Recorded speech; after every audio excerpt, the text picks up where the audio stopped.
हाँ जी, test series 1 doubt solve करने। Question 1 से 5 थर्ड क्वेश्चन रीड करते हैं।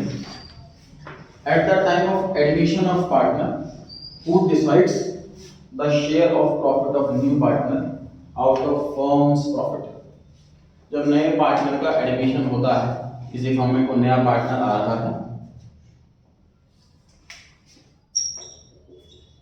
एबीसी 3 पार्टनर है, डी नया पार्टनर आ रहा है फर्म में, डी का शेयर सपोज 1/4 है, तो 1/4 डिसाइड कौन करेगा, ए या बी या सी या डी? सारे members. It is decided by all the partner mutually including old and new. ये लिखेंगे आंसर में अंदर हम, इसमें पुराने और नए पार्टनर सारे पार्टनर मिलकर डिसाइड करेंगे कि उसका शेयर कितना होगा। सेकंड क्वेश्चन को पढ़ते हैं। Edu and Gate started a partnership firm on 1st July 2018।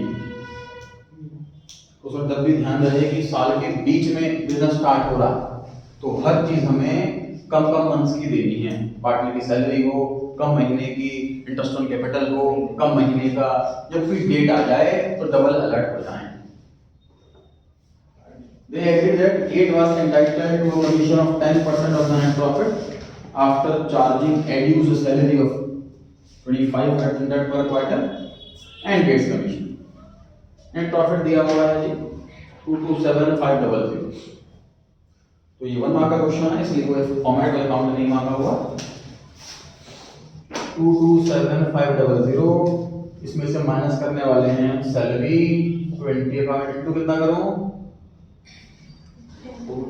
बताओ 25 मल्टीप्लाई किससे करूं, 3 तो साल में होते हैं 4 क्वार्टर, इसलिए जनरली जब भी क्वेश्चन क्वार्टर का आए तो हमेशा मल्टीप्लाई 4 से होती है। लेकिन इस क्वेश्चन में बिजनेस ही स्टार्ट हो रहा है जुलाई से, तो पहला क्वार्टर जुलाई अगस्त सितंबर, दूसरा क्वार्टर अक्टूबर नवंबर दिसंबर, तीसरा और आखिरी क्वार्टर जनवरी फरवरी मार्च। तो इस साल सिर्फ 3 ही क्वार्टर आए, इसलिए मल्टीप्लाई 3 होगा इस क्वेश्चन में, अदरवाइज हर क्वेश्चन में मल्टीप्लाई बाय 4 ही होगा क्वार्टर आएगा। मल्टीप्लाई बाय रेट है सर 10%, 10/100 करें या 10/110 करें बताइए? 110। क्वेश्चन लिखा हुआ है कमीशन जो है वो after charging salary and commission, मतलब आफ्टर चार्जिंग कमीशन वाला केस हो गया। तो आफ्टर चार्जिंग वाले केस में ही रेट अपॉन 100 प्लस रेट ये रूल होता है, रेट अपॉन 100 प्लस रेट ये रूल होता है, कमीशन निकल जाएगा।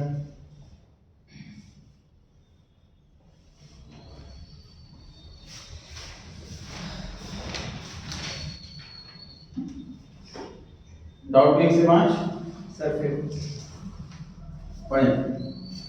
XYZ are partners in the ratio 1:2। बाकी बच्चे भी ध्यान रखें, कैसे करके लाना पूरी टेस्ट सीरीज। जो क्वेश्चन नहीं हो पाया वो क्लास में डिस्कस करेंगे। फिफ्थ क्वेश्चन है जी, XYZ पार्टनर है फर्म में, 1 to 3 की रेशियो है। सैलरी X की 10,000 रुपए महीना, Y की 15,000 रुपए quarterly, was omitted and profit distributed. तो हम मैंने सैलरी भूल गए दोनों को और गलत इसे प्रॉफिट बांट लिया। Rectifier interview question sir 1 mark का है, लेकिन इसमें एडजस्टमेंट वाला काम भी करना पड़ेगा।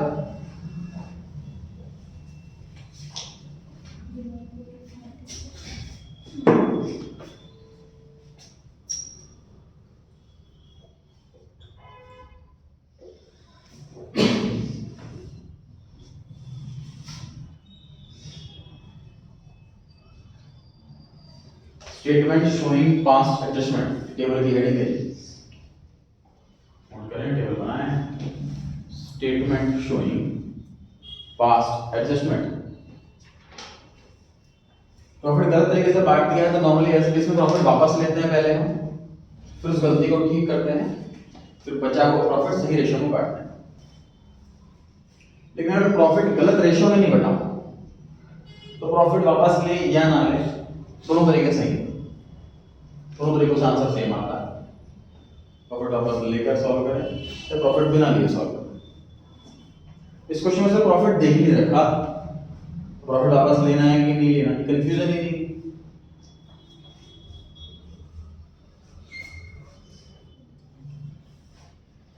क्वेश्चन सर अकाउंटिंग है कि कुछ मेंशन नहीं है सर, ये स्टार्ट हो रहा है जुलाई से अगस्त से ऐसा कुछ, तो 12 महीने का प्रेज्यूम करते हुए एक्स की सैलरी 10,000 रुपये महीना है, 1,30,000 रुपये इसको सैलरी दे दो।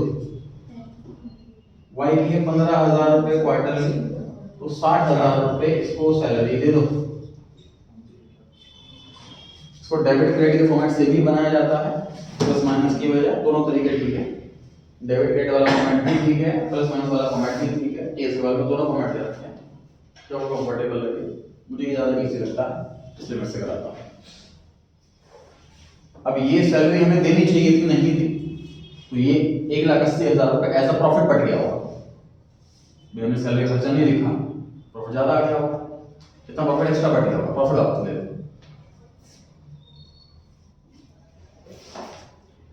Profit taken back, profit reverse, या फिर लॉस लिख दो उसको। प्रॉफिट हमने वापस ले रहे हैं, इस लैंग्वेज में लिखो, या लॉस हो गया 1,80,000 रुपये की हमने सैलरी दे दी, दोनों लैंग्वेज से ही। क्वेश्चन में रेशियो दे रखी है, जस्ट पार्ट में से ऐड भी मैंने भी देखी।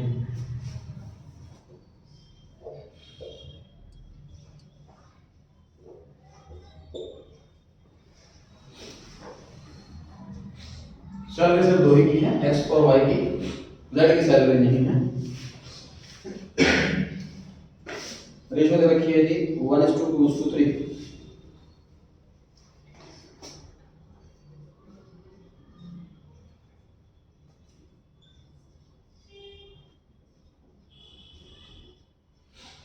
$30,000, $60,000, $90,000 ये प्रॉफिट आएगी। तो तीनों से हम ले रहे हैं वापस, लॉस आया मतलब पार्टनर से ले रहे हैं।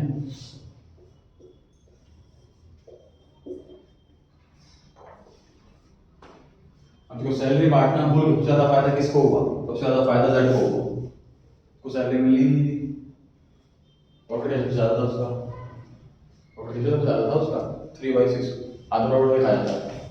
तो 1,80,000 से 90,000 रुपये इसको मिल गए, 90,000 वापस ले रहे हैं।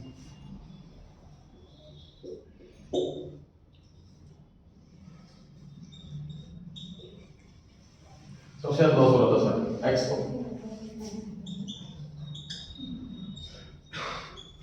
नेट एडजस्टमेंट एग्जाम में सर ऐसे क्वेश्चन लास्ट में अटेम्प्ट करना है, ध्यान रहे टाइमिंग बहुत ज्यादा ध्यान रखते हुए हमें टाइम काम करना है। स्टार्टिंग क्वेश्चन हमेशा स्टार्टिंग में 1 मार्क वाले ही करने चाहिए, 1 मार्क 2 मार्क 3 मार्क, बिल्कुल बेस्ट सीक्वेंस यही होता है। एक कोई क्वेश्चन आपको बीच में ऐसा दिख जाए कि सर मार्क्स बढ़े तो हमारा टाइम बढ़ा ज्यादा, जैसे ये क्वेश्चन सर 1 मार्क का क्वेश्चन, ये वाला वर्किंग नोट भी बनाना पड़ेगा। जर्नल एंट्री का फॉर्मेट भी बनेगा, date particular select debit rupees credit rupees, journal entry भी लिखो, नरेशन भी लिखो, तो 1 मार्क में आपका अच्छा खासा समय ले जाएगा। तो एग्जाम में होता है यहाँ पर उसको एग्जाम इस क्वेश्चन को लास्ट के 1 आवर में अटेम्प्ट करता है। टाइम बचा तो कर लिया, वरना नहीं, आते हुए भी।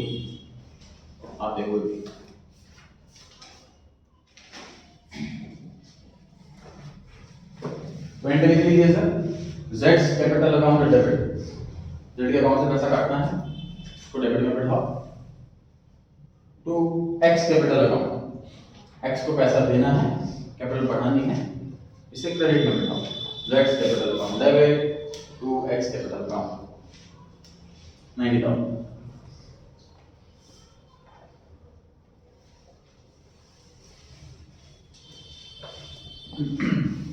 क्वेश्चन 1 से 10 तक को डाउट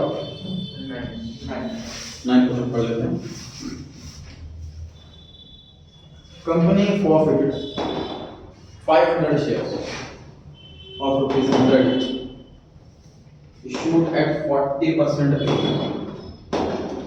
100 रुपए का शेयर है, 40 रुपए प्रीमियम, 70 रुपीज क्वार्टर है, on which application and allotment of 80 rupees each including premium has been received। ध्यान दें प्रीमियम का पैसा रिसीव है।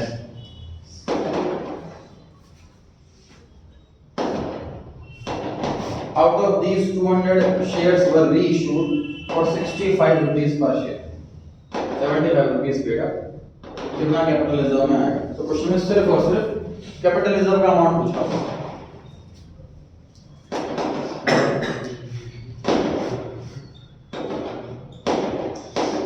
मल्टीप्लाई बना देते हैं।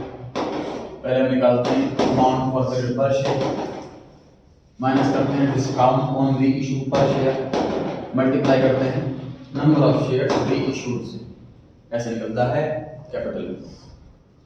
इस क्वेश्चन में सर हमने 500 शेयर प्रॉफिट करे हैं और 200 री इशू करे, तो मल्टीप्लाई में आपको 200 आएगा। फिर ध्यान दें क्वेश्चन में कैपिटलिज्म मांगा है, कैपिटलिज्म का फॉर्मूला होता है ये amount forfeited per share minus discount on reissue per share bracket close multiply by number of shares reissued. तो number of share reissue है 200, मल्टीप्लाई बाय 200 कर दिया। यहाँ री इशू की लाइन लिखी है और लिखा हुआ है 70 रुपीज पेड अप और 65 में इशू करें। पता चलेगा सर बैंक वाला कौन सा, शेयर वाला कौन सा, क्या पहचान थी? जो पेड अप से जस्ट पहले लिखा हो वो शेयर कैपिटल में आता है, और जो फॉर या एट के जस्ट बाद लिखा हो वो बैंक में आता है। तो बैंक में 65 मतलब पैसे आए 65 में और शेयर में 70, तो मतलब 5 पे डिस्काउंट हुआ कि प्रीमियम हुआ?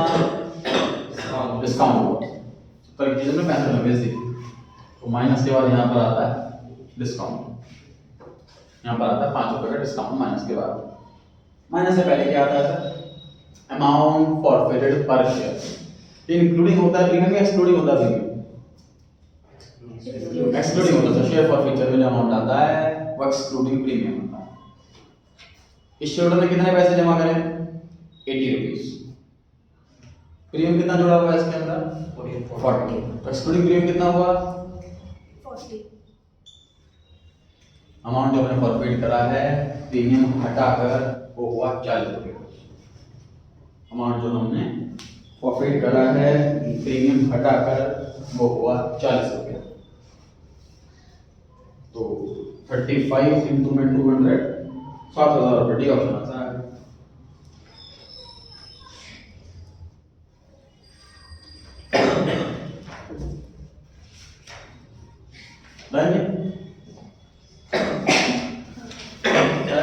हाँ जी, क्वेश्चन नंबर 2 में अगर जून की डेट होती तो क्या लेते? क्वार्टर क्वेश्चन नंबर 2 क्वेश्चन ये 9 क्लियर हो गया इसका जवाब था।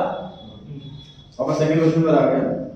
सेकंड क्वेश्चन में 1 जुलाई की जगह अगर जून की लेते हैं 1 जून होता तो हाँ। अच्छा, कौन के डाउट क्यों आ रहा है? डाउट ये आ रहा है कि सर क्या क्वार्टर भी प्रोपोर्शनल हो सकते हैं? मतलब क्वेश्चन में लिखा हो जैसे कि सर 1 अप्रैल से ज्वाइन करा है किसी ने 2023 और क्वार्टरली सैलरी 10,000 तो इंटू 4 कितनी सैलरी मिलेगी उसको साल में 4 क्वार्टर होते हैं। इस क्वेश्चन में यहाँ पर जुलाई आ गया तो रह गए 3 क्वार्टर, जुलाई से मार्च तो मल्टीप्लाई बाय 3 है। यहाँ पे होता अक्टूबर, ये अक्टूबर से 31 मार्च, ये 2 क्वार्टर होते हैं, 2 तो यहाँ पर 2 आएगा। यहाँ पे होता सर 1 जनवरी 2024, जनवरी से मार्च 1 क्वार्टर हुआ तो यहाँ पर 1 आएगा। यहाँ पर अगर सर 1 फेब होता कि ज्वाइन करा है इसने 1 फेब तब क्या करते? कुछ भी 10,000 रुपये क्वार्टरली सैलरी, तो क्या करते? 10,000 रुपये क्वार्टरली का मतलब हुआ सर 3 महीने की सैलरी। इसको डिवाइड करेंगे 3 से तो 1 महीने की सैलरी, मल्टीप्लाई करेंगे 2 से तो 2 महीने की सैलरी। 10,000 रुपये अगर क्वार्टरली सैलरी है, क्वार्टरली का मतलब हुआ 3 महीने की सैलरी। तो डिवाइड करेंगे 3 से तो पर मंथ आ जाएगी, मल्टीप्लाई करेंगे 2 से तो 2 मंथ्स की। अब आपका मान लेता हूँ ओरिजिनल क्वेश्चन आपने जो पूछा था मुझसे, तो 1 जून होगा तो क्या करेंगे ये बताना। तो जो पहला क्वार्टर है मतलब अप्रैल मई जून ये वाला, इसमें कितने महीने काम करा उसने? 1 जून ही तो करा, मई कैसे करा? 1 महीना करा। जो पहला क्वार्टर है अप्रैल मई जून, इसमें सिर्फ 1 ही महीना काम करा। तो जून की कितनी सैलरी? जून की कितनी सैलरी? और जुलाई से लेकर मार्च तक की 3 क्वार्टर मल्टीप्लाई, ठीक है। 1 से 10 तक कोई डाउट? 1 से 10 तक कोई डाउट? 13 तक कोई डाउट? 11 पढ़ते हैं। PQR पार्टनर्स कैपिटल है 3 लाख 2 लाख और 1 lakh. On dissolution, it was found that there were 600 shares of 30 rupees each in the company, acquired at a cost of 24,000 and had been written off completely from the books. Shares खरीदे थे sir, market value down हो गई थी उन shares की। Reliance communication के share launch हुए थे 10 साल पहले, उसका शेयर 100 रुपये में 50 रुपये में इशू हुआ था, 2 रुपये का रह गया था। तो कोलकाता बहुत बढ़ेगा नहीं बढ़ा, अब तक वही। तो ऐसा तब अब नॉर्मली इन्वेस्टर क्या करता है, जिसको बहुत उम्मीद होती है फ्यूचर की कि नहीं बढ़ेगा लेकिन खत्म से हो गई है, तो अपने मुझसे राइट ऑफ कर देता है। मतलब जब एंट्री खरीद करी होगी तो एंट्री करेंगे investment account debit, investment in shares account debit to bank account, पहले एंट्री करेंगे खरीदते टाइम उसको राइट ऑफ कर देता। Loss account debit, miscellaneous loss account debit, PNL account debit to investment in shares account, उसको write off कर दिया, books से हटा दिया, बुक्स में देखी नहीं वो शेयर। तो ये शेयर्स अपने पास रखे हुए हैं, डीमैट अकाउंट नहीं है, मैनुअल फॉर्म। अब जब रिकंस्टिट्यूशन हुआ सर, फॉर्म बेचने का टाइम आ गया, तो अब देखा हमने मार्केट में शेयर की वैल्यू 60 रुपये हो चुकी है, बाई चांस इसकी वैल्यू बढ़ चुकी है। एक हमारे रिलेशन में है, उनके घर में सफाई कर रहे थे, वो सफाई करते टाइम उनको शेयर सर्टिफिकेट मिले, ये उन्होंने कहा था 30 साल पहले खरीदा था मैंने, तो पता नहीं का क्या हुआ। तो उन्होंने मेरे को हैंड ओवर करे, बैंक गए, डीमैट अकाउंट यहाँ खुला, वहाँ पर गए, उस शेयर सर्टिफिकेट को डीमैट में कन्वर्ट कराया, वो शेयर्स बेचे, 2.5 लाख रुपये मिला। मतलब जो उनको वैसे कागज़ पड़ा हुआ था, उन्होंने ध्यान भी नहीं दिया था, मतलब 10-15 हज़ार रुपये शेयर खरीदे थे 30 साल पहले। बाई चांस कंपनी सक्सेसफुल रही, 10-20 2.5 लाख रुपये। तो यही लिखा हुआ, इसके अंदर 30 रुपये शेयर खरीदा था, मार्केट वैल्यू खत्म से हो गई थी, बुक से हटा दिया, आज रेट में 60 डबल हो गए पैसे हो गए, अब 60 हो गया।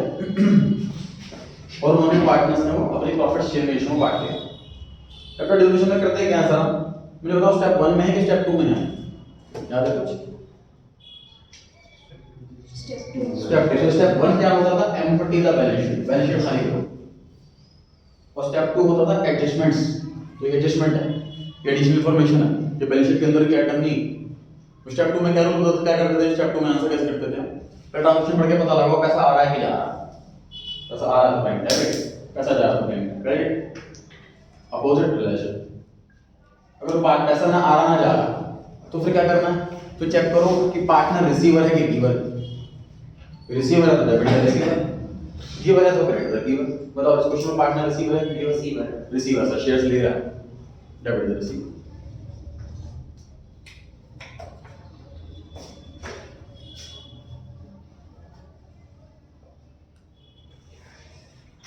P is capital account debit. Q is capital account debit. R is capital account debit. Credit side खाली है, इसलिए रिलेशन अकाउंट। बहुत अच्छे चैप्टर में भी रिवैल्यूएशन लिखाते हैं, ध्यान रहे। रिवैल्यूएशन एडमिशन, रिटायरमेंट और चेंज इन रेशियो में है, डेथ में है, डिसोल्यूशन में नहीं।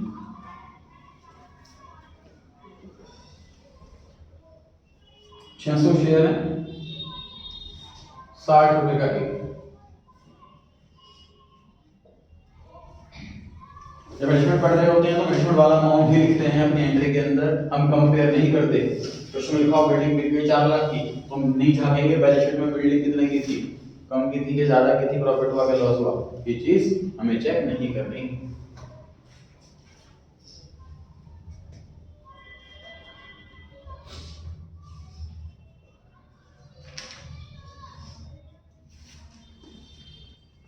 बात है 1000 रुपीज को क्योंकि प्रॉफिट शेयरिंग रेशियो में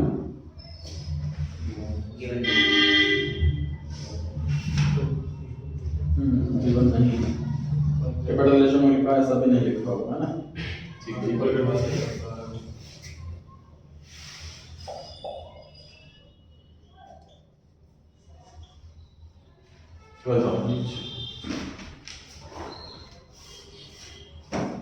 इस पेज को लगाओ।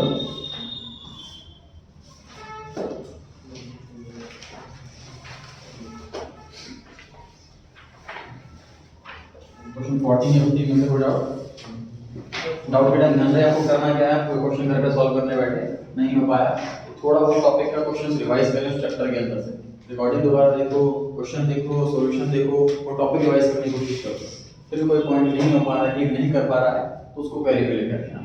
वन टाइम मैंने क्वेश्चन देखा नहीं हो रहा, क्वेरी बना दो, ऐसे ना करें ताकि हम सिर्फ वो वही क्वेरी क्लास में अटेंड कर पाए, लिमिटेड क्लासेस। हाँ जी, कृष्णा कुछ 40 पढ़ते हैं। Identify the partners in a firm, sharing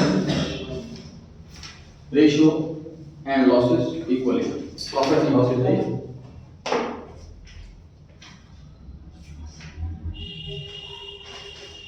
Sharing profits and losses equally. On 31st March 2019, their firm was dissolved. Firm मर जाती है जी on the date of dissolution.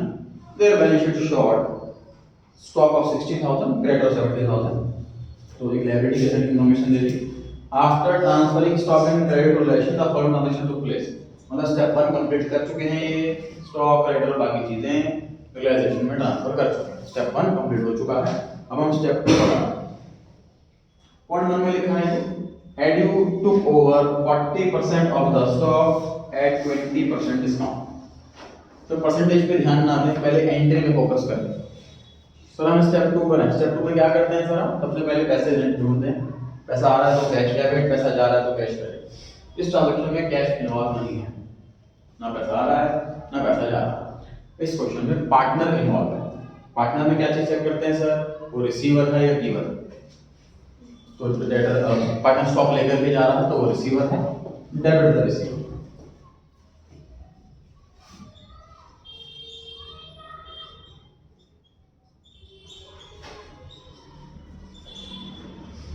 एड्यूस capital account debit, credit side खाली है तो रियलाइजेशन। इसमें लिखा 40% stock लेकर के गया। सर स्टॉक टोटल है कितना? स्टॉक है सर 60,000 का, इसका 40% लेकर के गया वो, मतलब 24,000 रुपए का स्टॉक लेकर के गया। लेकिन ये भी लिखा है कि 20% का डिस्काउंट पे लेकर के गया। तो 24,000 में से 24,000 का 20%,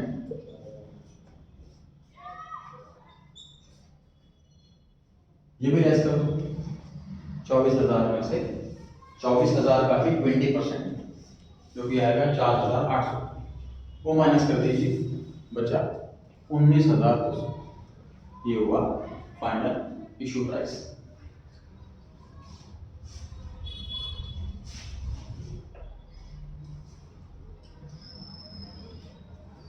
ये फर्स्ट पॉइंट कंप्लीट हुआ। सेकंड पॉइंट पर आते हैं। देखा 30% ऑफ टोटल स्टॉक में क्या था? ट्रांजैक्शन पढ़ने के बाद पहला फोकस करो, एंट्री करनी है मुझे, अमाउंट पे ध्यान नहीं देनी। जनरली ज्यादा परसेंटेज देकर कंफ्यूजन होती है, बच्चा क्वेश्चन छोड़ देता है, तो अपने आधे मार्क्स की होगा एंट्री वाला। 30% of the total stock was taken over by creditors of 20,000 rupees in full settlement। सिर्फ क्रेडिटर स्टॉक लेकर चले गए। अगेन सभी रूल फॉलो करो। सबसे पहले क्या करना है? पैसे ढूंढने हैं।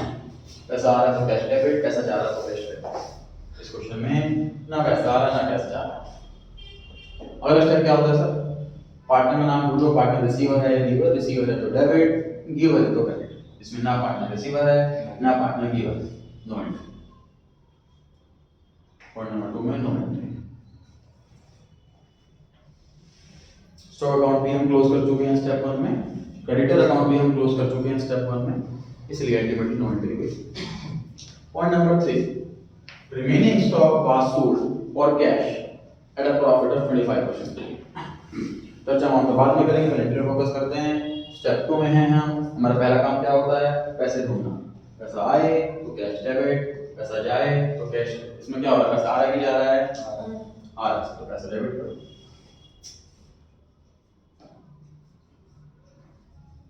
Cash account debit, credit side खाली है इसीलिए यहाँ पर realization. Cash account debit to realization. चर्चा मान पे कर लेते हैं जी। अब यहाँ पर लिखा है सर रिमेनिंग स्टॉक। तो रिमेनिंग तो कुछ फर्स्ट पॉइंट में गया एड्यू लेकर के, कुछ सेकंड पॉइंट में गया क्रेडिटर लेकर के। तो रिमेनिंग जानने के लिए हमें थोड़ी सी मेहनत करनी पड़ेगी। टोटल स्टॉक 60,000, एड्यू लेकर के गया है जी 40%, 24,000, 30% लेकर गया है क्रेडिटर 18,000, उसके बाद निकालो रिमेनिंग। तो 60,000 टोटल था, उसमें से 24,000 चला गया, उसमें से 18,000 कितना बचा बताइए?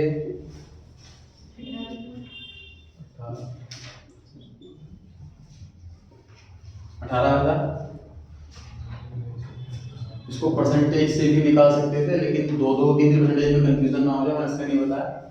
एनालॉजिकल सोचो, 40% ये ले लिया, 30% ये ले लिया, तो रिमेनिंग कितना परसेंट बचा? 30% बचा। तो 60,000 का किसमें 18,000 रुपये का था, लेकिन ज़्यादा परसेंटेज हो जाएगी तो कंफ्यूजन क्रिएट ना हो जाए। इसमें रिमेनिंग बड़े सिंपल तरीके से निकलवाया कि टोटल है 60,000, 24,000 का एडियो ले गया, 18,000 का क्रेडिटर ले गया, तो कितना बचा? This is the remaining stock. ये थर्ड पॉइंट का आंसर नहीं, ये सी पॉइंट का आंसर नहीं, तो रिमेनिंग स्टॉक निकाला है। थर्ड पॉइंट में क्या लिखा हुआ है? Remaining stock was sold for cash at a profit 25%। इसको ये कॉस्ट हमारी, इसको हमने बेचा 25% के प्रॉफिट से, प्रॉफिट 25%, ये selling price.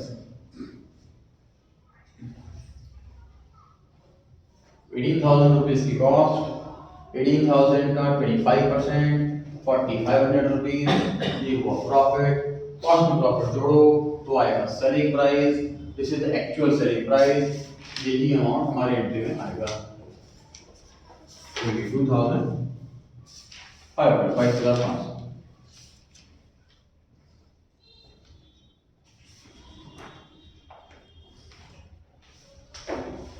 Point number 4, remaining creditors were paid in cash at a discount of 10%. Fourth point check करना करते हैं। क्या सर? Fourth point check करना। कौन सा क्वेश्चन? 14 वाली। सर